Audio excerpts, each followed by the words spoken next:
दिन पड़ रही है और इसका बहुत ही बड़ा और विशेष महत्व होता है। पूज्य गुरु जी ने कहा है कि अगर कभी भी मौका लग जाए और माघ महीने की प्रतिपदा तिथि गुरुवार को पड़ जाए तो आप लोगों को 31 चावल के दाने का उपाय तो अवश्य ही करना चाहिए। इन दोनों का संयोग बहुत ही कम आता है। इसी के साथ में गुरु जी ने अपनी शिव पुराण कथा में बताया है कि इस दिन आपको 31 चावल दाने का उपाय तो आपको अवश्य ही करना चाहिए, क्योंकि ऐसा दिन पूरे साल में सिर्फ एक ही बार आता है। और दोस्तों, आप सभी लोग जानते हो कि गुरुवार का अगर सबसे बड़ा कोई उपाय है तो वो 31 चावल के दाने वाला उपाय है। तो दोस्तों, इस गुरुवार के दिन आप लोगों को इस 31 चावल दाने वाले उपाय को जरूर करना है। बहुत सारे लोग होंगे जिन लोगों ने इस उपाय को ना किया हो, मतलब पूरा साल निकल गया, उन्होंने किसी भी दिन इस 31 चावल के दाने वाले उपाय को ना किया हो। पर दोस्तों, आपके पास एक आखिरी मौका बचा हुआ है जो कि 30 जनवरी के दिन है। तो इस दिन आप लोगों को इस वाले उपाय को जरूर कर लेना है। भले ही आपने पूरे महीने भर इस उपाय को ना किया हो, पर अगर आपने इस माघ महीने के गुरुवार के दिन अगर इस वाले उपाय को कर लिया तो आपको इस उपाय को करने का वो फल मिलेगा जिसकी आपने कभी कल्पना भी नहीं करी होगी। इसीलिए आप लोग इस वाले उपाय को एक बार जरूर कर लेना है, ताकि आप लोगों के हाथ से यह मौका ना जा सके और आपको इस उपाय को करने का फल मिल सके। दोस्तों, यह उपाय पंडित जी ने अपनी अभी की ही श्री शिव महापुराण की कथा में बताया है, जिस उपाय को आज हम आपको बहुत अच्छे से समझाने वाले हैं। इस वीडियो को देखने के बाद इस उपाय को समझने के लिए आपको कोई और वीडियो को देखने की जरूरत नहीं पड़ेगी। तो चलिए दोस्तों, उपाय को शुरू करते हैं। देखिए, ये इस माघ महीने के गुरुवार के दिन यह इतना खास होता है, इतना महत्वपूर्ण होता है। देखा गया है कभी कभी बड़े बड़े पूजा पाठ अनुष्ठान से जो मनोकामना पूर्ण नहीं होते, वो माघ महीने के गुरुवार के दिन एक छोटे से उपाय करने से ही आपकी मनोकामना पूर्ण हो जाती है। और बहुत सारे लोगों ने इस उपाय को किया भी है और उनको इस उपाय को करने का फल भी जरूर मिला है। अगर आप लोग भी इस उपाय को करना चाहते हैं तो आप इस उपाय को पहले अच्छे से समझ लेना, सुन लेना, उसके बाद करना। आपको इस उपाय का फल जरूर मिलेगा और इस उपाय को कर लेने से आपके घर में चाहे किसी भी प्रकार की दुख और समस्या क्यों ना चल रही हो, आपको उसका कारण भी नहीं पता है कि भाई यह समस्या किस कारण से चल रही है। उसका कुछ भी कारण हो सकता है, जैसे पितृदोष हो सकता है या किसी भी तरह का मंगल दोष भी हो सकता है। तो इस दिन आप लोगों को यह वाला उपाय कर लेना है। यह एक ऐसा उपाय है जिस उपाय को अगर किसी विशेष दिन पर किया जाए तो भाई उस विशेष दिन का जो है वह तो हमें मिलता ही मिलता है। पर हमने उस दिन पर इस उपाय को किया है तो हमें उससे भी बड़ा फल मिलता है और फल बहुत जल्दी मिलता है, क्योंकि आप इस उपाय को बहुत ही बड़े और विशेष दिन पर कर रहे हो। तो चलिए अब उपाय के बारे में बात करते हैं, लेकिन उससे पहले आप लोगों को यह जानना आवश्यक है कि आखिर यह उपाय किस समय करना है, किसको करना है और कैसे करना है। तो चलिए हम आगे आपको वीडियो में एक एक करके बता देते हैं। लेकिन उससे पहले अगर आप लोग हमारे चैनल पर पहली बार आए हैं या फिर मेरी आवाज आज पहली बार सुन रहे हैं तो हमारे चैनल को सब्सक्राइब जरूर कर लेना और इस वीडियो को लाइक करके कमेंट बॉक्स में श्री शिवाय नमस्तुभ्यम ओम नमः शिवाय जरूर टाइप कर देना। तो दोस्तों, इस 31 चावल के दाने वाले उपाय को हमें इस गुरुवार के दिन कैसे करना है, किसको करना है, किस समय करना है और कहां पर करना है, ये सारे सवालों के जवाब आपको इस वीडियो में मिल जाएंगे। और जो ये वीडियो देखेगा भाई, उसको 31 चावल के दाने वाला उपाय जरूर करना चाहिए, क्योंकि इस दिन एक चावल के दाने का भी बहुत ही बड़ा और विशेष महत्व होता है। और जब बात आ जाए 31 चावल के दाने की, तो ये सोने पे सुहागा वाली बात हो जाती है और ये एक बहुत ही बड़ा उपाय हो जाता है इस गुरुवार प्रतिपदा तिथि का। तो अब दोस्तों, इस 31 चावल के दाने वाले उपाय को आखिर करना किसको है, सबसे पहले हम लोग वो बात जान लेते हैं। तो देखो, घर की जो बड़ी माताएं बहनें होती हैं, उन माताओं बहनों में से कोई भी एक बड़ी माता बहन इस वाले उपाय को कर सकती है। और दोस्तों, अगर आप चाहें तो अपने घर में से सभी सदस्यों को भी इस उपाय को करवा सकते हैं। अगर किसी व्यक्ति की खुद की कोई मनोकामना है, खुद की कोई दुख और परेशानी है जो कि वह अपने लिए ही करना चाहता है, इस वाले उपाय को तो वह खुद अपने लिए भी कर सकता है। बाकी अगर कोई घर में से ऐसा है जो कि अपने पूरे घर परिवार की सुख और शांति के लिए ये वाला उपाय करना चाहता है, तो भाई वह भी कर सकता है, उसमें भी कोई दिक्कत वाली बात नहीं है। कहने का मतलब ये है कि इस उपाय को हर एक सदस्य भी कर सकता है और पूरे घर परिवार के सदस्य के लिए घर की बड़ी माताओं बहनों में से कोई एक माता बहन भी कर सकती है।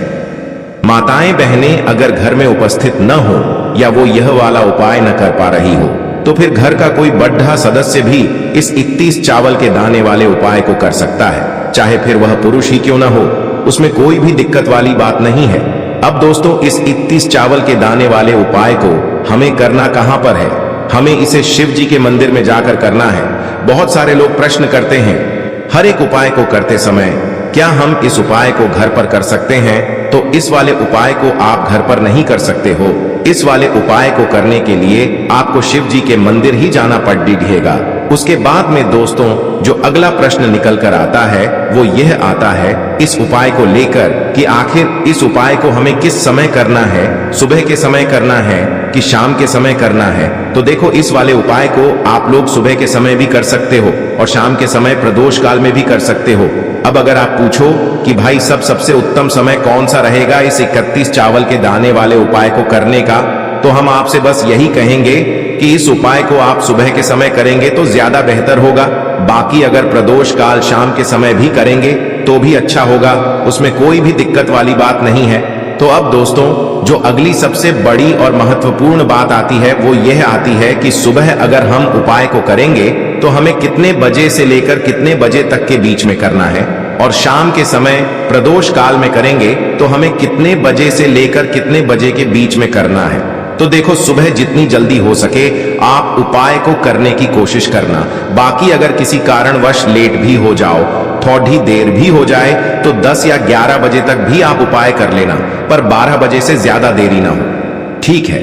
इस बात का ध्यान रखना। उसके बाद में दोस्तों, अगर शाम के समय प्रदोष काल की बात करें, प्रदोष काल का जो समय होता है वो शाम के 6 बजे से शुरू हो जाता है। मतलब शाम के 6 बजे से लेकर 7 बजे के बीच का जो समय होता है ये समय प्रदोष काल का समय होता है। पर अभी जो मौसम चल रहा है, इस मौसम में जो है शाम बहुत देरी से होती है, तो आप इस उपाय को 7 या 8 बजे के बीच में भी कर सकते हो।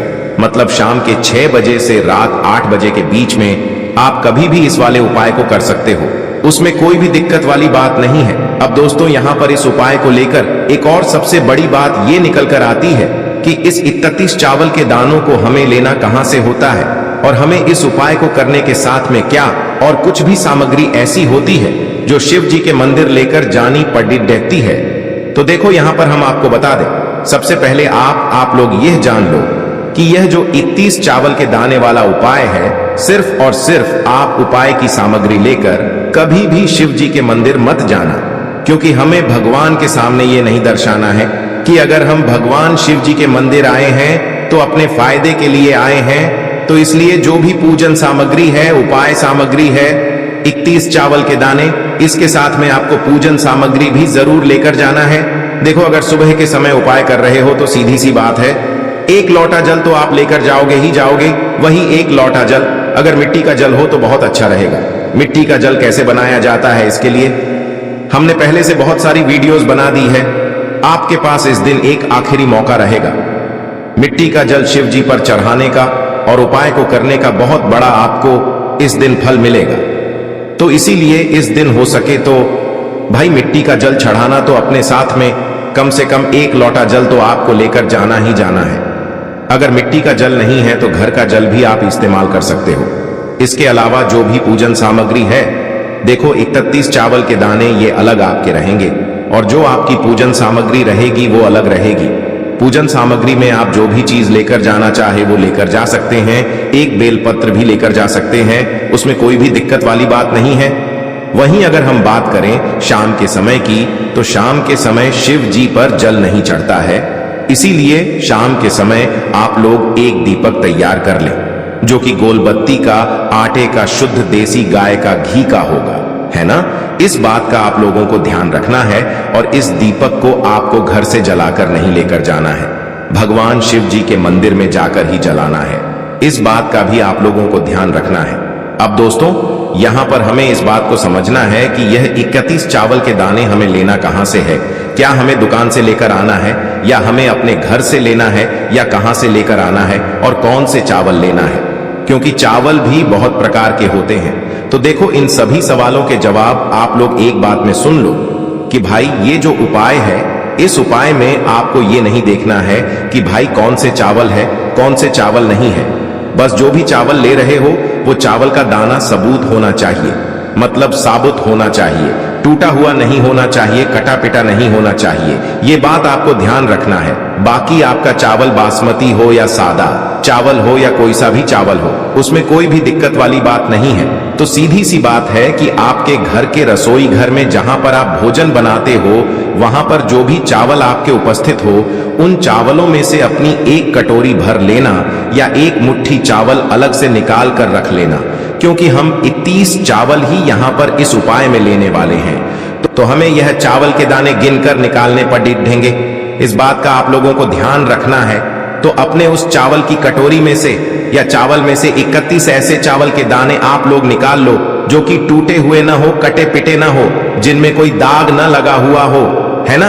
अच्छे साबुत चावल के दाने 31 दाने आप लोग निकाल कर रख लो और इन्हें किसी भी एक कागज की पूड़िया में या किसी एक छोटी सी कटोरी में आप लोग रख लो, ताकि यह सुरक्षित रहे, आपके एक भी चावल का दाना इधर उधर ना हो और आपका उपाय भी पूरा अच्छे से हो जाए। तो भाई जैसे ही आपका उपाय की जो सामग्री है, 31 चावल के दाने ये तैयार हो जाते हैं, उसके बाद मैं आपको जो भी अपनी पूजन सामग्री है सुबह के समय कर रहे हो, तो 1 लोटा जल और 1 बेलपत्र या पूजन सामग्री जो लेकर जाना चाहो उसकी भी तैयारी कर लेना। और शाम के समय जा रहे हो तो भाई अपना जो दीपक है उसे तैयार कर लेना, ठीक है। और उपाय को करते समय शुद्धता का विशेष रूप से ध्यान रखना, ठीक है। सुबह सुबह स्नान करने के बाद ही उपाय को करने की आप लोग तैयारी करना। उसके बाद अगर शाम के समय की बात करें तो शाम के समय आपको स्नान करने की जरूरत नहीं है, पर शुद्धता का ध्यान रखना है। आपको स्नान तो नहीं करेंगे, आप हाथ मुंह धोकर भी इस वाले उपाय को शाम के समय प्रदोष काल में कर सकते हैं, इसमें कोई दिक्कत वाली बात नहीं है। तो आप अपने उपाय की पूरी सामग्री तैयार करके आपके पास ही में जो आपका शिव मंदिर हो वहां पर पहुंच जाइए। सबसे पहले शिव मंदिर में जाकर आप लोगों को उपाय नहीं करना है, पहले भगवान के दर्शन करना है, भगवान से आशीर्वाद प्राप्त करना है, फिर शिव जी की शिवलिंग के पास में आना है। शिवलिंग के पास में आने के बाद आप जो पूजन सामग्री लेकर आए हुए हैं, जैसे कि सुबह गए हुए होंगे तो 1 लोटा जल और जो भी पूजन सामग्री लेकर आए हैं आप उनसे भगवान शिव जी की पूजन कीजिए। सबसे पहले तो 1 लोटा जल ही चढ़ेगा, फिर आपको एक बेलपत्र श्री शिवाय नमस्तुभ्यम का जाप करते हुए शिवलिंग पर चढ़ा देना है। उसके बाद में आपकी पूजन सामग्री चढ़ेगी। उसके बाद में अगर दोस्तों शाम के समय अगर आप इस उपाय को कर रहे हो तो अपने साथ में कम से कम एक जो दीपक है गोल बाती का जो आप अपने साथ में लेकर गए हो, उस दीपक को मंदिर में जाकर अपनी माचिस से जलाना है और उस दीपक को शिवलिंग के पास में रखना है, ठीक है। इस दीपक को रखने के बाद ही आप लोगों को अपना ये वाला उपाय शुरू करना है और दीपक को ज्यादा पास में मत रखना, वैसे भी गर्मी पड़ रही है। भगवान शिव जी को आंच नहीं लगनी चाहिए, है ना। तो भाई जैसे ही आपकी पूजा अर्चना हो जाती है, आप भगवान शिव जी को प्रसन्न कर लेते हैं। उसके बाद में शिवलिंग के पास ही में आप कहीं पर बैठ जाइए, सामने या आसपास जिस जगह पर आपको बैठना हो वहां पर बैठ जाइए और अपने वह 31 चावल के दाने अपने सामने निकाल कर रख लीजिए, क्योंकि अब यहाँ पर उपाय को यहाँ पर करने की आपको तैयारी करना है। और इस तरीके से जब आप उपाय करेंगे, पूजन सामग्री करने के बाद, पूजन अर्चना करने के बाद, तो आपको उपाय का फल बहुत जल्दी और बहुत बढ़ा होकर मिलेगा। तो अपने 31 चावल के दाने अपने सामने निकाल कर रख लेना और यह जो उपाय है यह आपकी सीधे हाथ की हथेली से होगा, इसलिए इस बात का भी विशेष रूप से ध्यान रखना है। तो सीधे हाथ की हथेली का प्रयोग करके ही आप लोग अपना इस वाले उपाय को करना। अपने सामने जो भी आपकी कागज की पुड्डियां है उसको खोल कर रख लो, या कटोरी है तो भाई उसे अपने सामने रख लो और अपने वह 31 चावल के दाने निकाल लो, ठीक है। उसके बाद में दोस्तों अब आपको क्या करना है कि शिवलिंग आपके सामने होगी, तो आपने वह 31 चावल के दाने एक एक करके जहां पर आपने बेलपत्र चढ़ाया है, आपको शिव जी के शिवलिंग के ऊपर चढ़ाना है। कहां पर चढ़ाना है? शिवलिंग के ऊपर चढ़ाना है और कहीं पर भी नहीं चढ़ाना है। आपको अपने हथेली से तो शिवलिंग के ऊपर चढ़ाना है, भले ही फिर वो अपने आप जलाधारी पर गिर जाए या मतलब वहीं पर गिर जाए, उसमें कोई दिक्कत वाली बात नहीं है। पर आप चढ़ाओ शिवलिंग के ऊपर ही। तो आपको क्या करना है, अपना पहला चावल का दाना उठाना है, श्री शिवाय नमस्तुभ्यम बोलना है और शिवलिंग पर चढ़ा देना है। इसी तरीके से दूसरा चावल का दाना उठा है, शिवलिंग पर चढ़ाना है और मंत्र बोल देना है। और फिर तीसरा चावल का दाना उठाना है, श्री शिवाय नमस्तुभ्यम बोलना है और चढ़ा देना है। इसी प्रकार से आपको पूरे 31 चावल के दाने एक एक करके शिव जी के शिवलिंग के ऊपर चढ़ाना है और भगवान से प्रार्थना करते जाना है। मतलब प्रार्थना तो आपको आखिरी में करना है, पर हर एक चावल के दाने को चढ़ाते समय श्री शिवाय नमस्तुभ्यम जरूर बोलना है। उसके बाद ही में यह चावल का दाना शिवलिंग के ऊपर आपको चढ़ाना है। जैसे ही आपके 31 चावल के दाने शिवलिंग के ऊपर चारच जाते हैं, तो भाई उसके बाद में आपको क्या करना है, भगवान से अपनी मनोकामना बोलना है। मनोकामना भी कब बोलना है, जब आपका 31 चावल का दाना आपके सीधे हाथ की हथेली में हो और आप उसे चढ़ाने के लिए जा रहे हो। श्री शिवाय नमस्तुभ्यम बोलकर उस आखिरी चावल के दाने को शिवलिंग के ऊपर चढ़ा देना और भगवान से फिर अपनी वह मनोकामना बोल देना, जिस मनोकामना के लिए आप लोग अपना यह वाला उपाय कर रहे हो। जिस भी दुख और परेशानी के लिए आप लोग अपना यह वाला उपाय कर रहे हो, उसके बाद में जैसे ही आप अपनी मनोकामना बोल देते हो, आपका यह वाला उपाय पूरा हो जाता है। पर दोस्तों, उपाय को करने के बाद आप लोगों को 2 मिनट भगवान शिव जी के मंत्र का जाप जरूर करना है और मंत्र का जाप करने के बाद भगवान से एक और बार प्रार्थना करना है अपनी मनोकामना के लिए या अपनी जो भी दुख और परेशानी है उसके लिए।